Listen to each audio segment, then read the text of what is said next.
Hello, and welcome to the MapTiler Server installation tutorial. In this video, you will learn how to run MapTiler Server on Windows.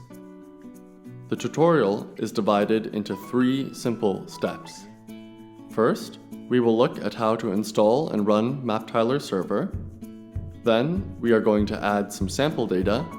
And last, we will use it to publish a beautiful map. First, go to maptiler.com/server or follow the link in the description below. Select the free download, choose the option for Windows, and select the exe file. Next, double-click on the exe file and agree to install MapTiler Server on your computer. The installation wizard will appear. Here, you can change where MapTiler Server will be installed. After choosing your installation location, click Next. Now, you will choose the main working directory from where MapTiler Server will look for data. Select or create a source folder, and then click Next again. Now, you will set the server port and create an admin password. Finally, click on Next again to install, before closing the installation wizard. Once the installation is complete, the MapTiler Server command line should open in your browser and load the page localhost:3650/admin.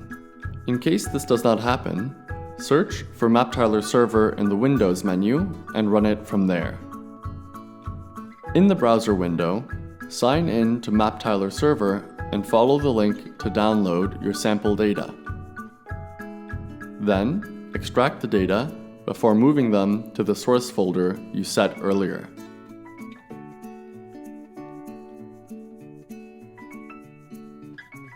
Go back to the server administration and click on the Tiles menu. There, press the Rescan button, and for each dataset that appears, click on Publish. Then, go to the Maps menu and select which style you want to apply to create your beautiful looking maps.